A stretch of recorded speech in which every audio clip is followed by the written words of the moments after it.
NRL Fantasy crazy picks for round 18. If you're a fantasy coach, these are 5 guys you'll want to see. You might not want to jump on all of them, but there might be one here that's that diamond in the rough that makes a difference to your fantasy season. So let's get right into it here. First one up on the list is Connor Watson, newly an Origin player. Watson only played about 17 minutes in game 2, but I love the look at him for the Roosters. So Connor Watson was on fire last week.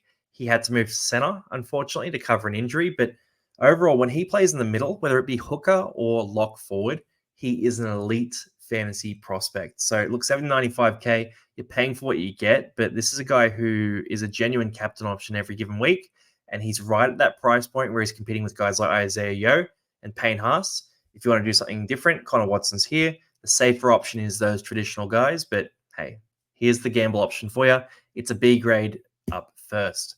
Next up here, Kalen Ponga, 757K. He's at a good price point, 50 average. Only at wing fullback, he's an A minus. And look, there's pluses and minuses to this one, right? So for Kalen Ponga, he comes back about 4 weeks before we were expecting in terms of the injury timelines. But I don't know. I mean, I don't think they'd be rushing him back. With the history that Ponga has, I doubt they'd be rushing him back. The safe move here is to wait a week and see how he goes and then buy him next week. Especially considering round 19 is that major buy round, and he does play round 19. So he could be an option that's a massive pod for round 19. But if I was going to be safe, I would say, hey, wait a week, see how he plays this week. If he looks healthy, go get him. If he doesn't, steer clear. Overall, though, if you did want to get Ponga right now, hey, it'd be the pod of all pods. No one's going to have him. You'll be the only one, and you'll either shoot up the ranks or you'll have a terrible, terrible time of it. Third up here, Bradman Best, another Newcastle man. Look, this guy's on fire. And we talked about Marzu earlier as well. We're just talking about all these Knights players. But for Bradman Best, 699K, it's a very high price to pay for him. But he's a guy who's scored 100 plus in fantasy 2 of the last 3 games he's played. 46.7 average is a bit of a tale of 2 seasons. So he started the year really cold in sort of a 20s average. He's moved up to a massive average over the last sort of 6 to 8 weeks. Can he keep that up is the question. Plays round 19, has some very favorable fixtures, and he tore Parramatta to shreds. I think he nearly set a record with 350 run meters last week as well. So when I look at Bradman Best, I think, you know what, this is the pod of all pods. Get on this guy and he keeps up this run, you are going to be totally, totally differentiated from the pack. But at the same time, he could also fall back to the norm, which is the risk with a pod like this. Number 4, Will Price. And I got so many Knights players. Why do I keep talking about him?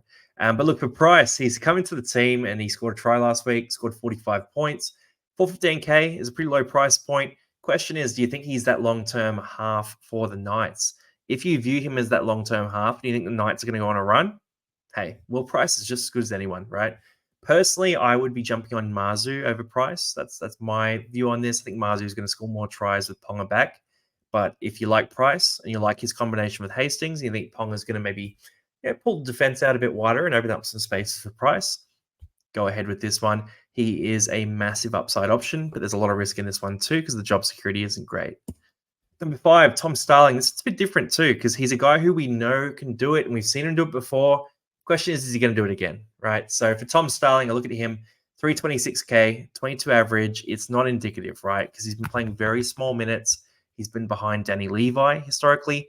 It looks like he's moved ahead of Levi, though. He played 71 minutes last week. Levi played 9 minutes. Starling scored, low 50s in that game. And I look at him and I just think, you know what, 326K, if he can keep that role, he's a guaranteed option.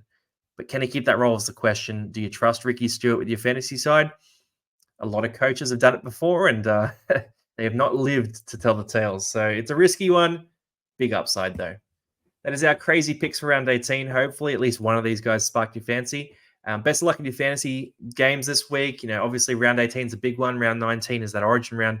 Then we head into the end game. That's where it gets really, really important. So I will see you on the future videos, guys. Good luck.